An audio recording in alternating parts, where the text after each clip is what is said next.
Hey everybody, it's Rory from A&S Gear, and we're going to give you a first-hand look at the new Stryker series Tippmann guns.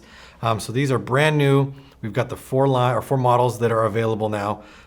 You basically have the same body, and then the models are built around the body. So we'll start with this one right here. This is the MP1. Got my manual, so I make sure I call everything this right. The MP1, it's going to have your standard body setup. It's going to have an MP5 style foregrip with barrel on it, and then this collapsible or folding stock. It's not sliding. It does fold over though to be like a really small, compact, like a submachine gun style, MP5 style gun. And then each gun has like the super cool version of it. So we have the MP1 right here, and then we have the MP2 Elite.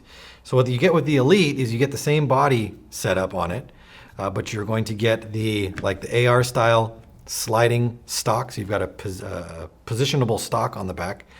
You get the rip clip.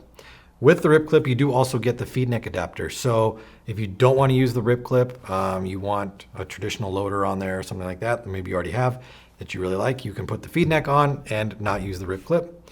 Then you get a more of a seal style foregrip on there, and you get the Apex 2 barrel. So the barrel that makes the balls curve around. You can shoot left, right, up, down. You can control the flight of the ball. You get that with the MP2, the Elite version. Now moving on to this one, this is the XR1, so it's more kind of set up AR style, like an M4 kind of setup. The longer shroud right here, foregrip, and then again the positionable stock. And then the Elite version, the AR1, so you have the XR1 and the AR1, same stock, same body again, rip clip with the feed neck adapter as well. So if you don't want the rip clip, you can use it. And then you get the almost like a free floating rail system at the front. So 4 rails on it, top, bottom, left, and right. You get the folding front foregrip right here. And then you get the Apex 2 on it as well. So those are the different versions of the gun, all based on the same body style setup. So we're gonna kind of move these over and we'll look at this one without all the stuff on there so we can kind of get some of the features of it. With every gun, obviously you're gonna get the manual right there. Parts kit right here gives you some O-rings, some Allen keys. I'm gonna need one of these in just a second. And you also get batteries with the Elite versions. You get batteries for this and batteries for the gun. The guns run on a 9-volt battery inside the gun, and then the loaders run on battery as well. The gun has 4 different firing modes. I believe it's semi-auto, burst, ramping, and full auto. But the selectable rate of fire on these guns is between 5 and 10 balls per second. I don't know if they'll change that in the future, or maybe they'll do some upgrades to it to make them go a little bit quicker. But 5 to 10 is where they're sitting at right now, and then adjustable within those ranges. Now the gun does have a bunch of different adjustable options in it. You can change the firing mode, obviously the rate of fire, we talked about it, dwell, debounce, ball in place, ramp start, sustain, and reset, and then burst shot count. So those are all adjustable now in this Tippmann, which is something not necessarily new for them. They've done it in some of their electric frames before, but probably the one thing that sets this apart from every Tippmann that you've seen in the past is the internals, as well as it's, I think, the first Tippmann, unless there's one that I just can't picture in my head, that has an eye system in it, an actual true electric eye system. So we'll move these ones kind of out of the way, and we'll look at this one here, just because it's the smallest of the 3.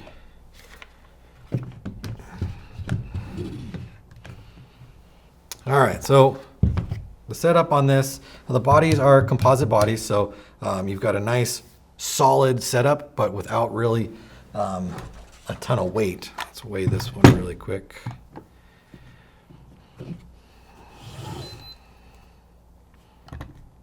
It's right here, 3 pounds, 12 ounces right there. So as far as scenario setup guns go, not that heavy weight-wise.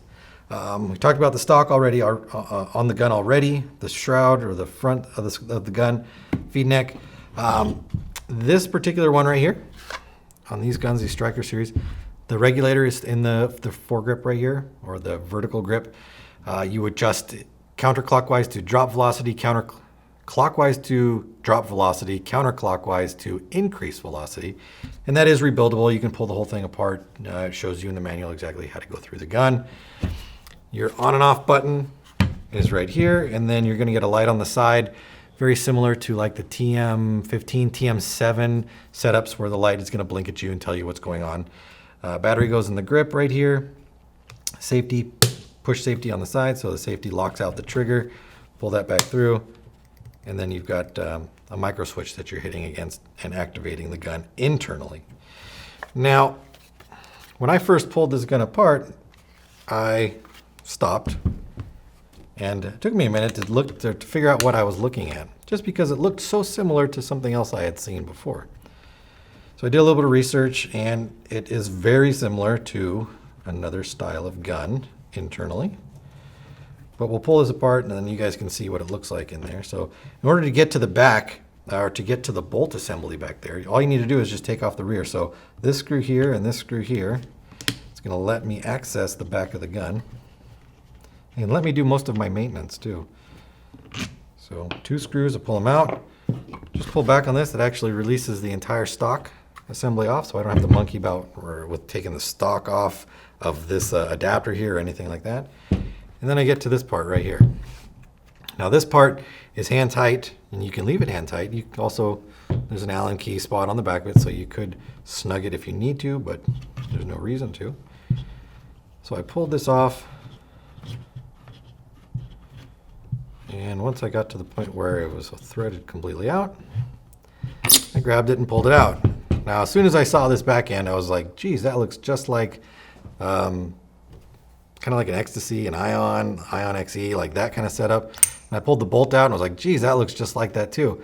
They are very similar. They aren't identical to each other. We don't know yet if parts are going to be compatible, if like an upgrade bolt for an Ion will work in this.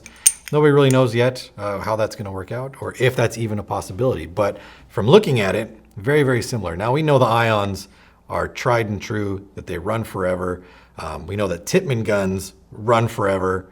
So I can only imagine that these guns are just going to plow through paint, just run great and not have any problems.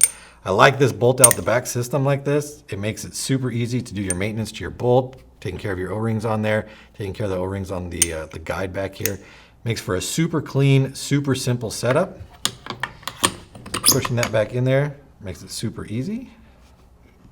I'm gonna screw this together, and then we'll pull the eye covers off, and you guys can see that as well. Let me screw that in, and we'll do that next. All right, so that's finger tight on there. Get this other one in here.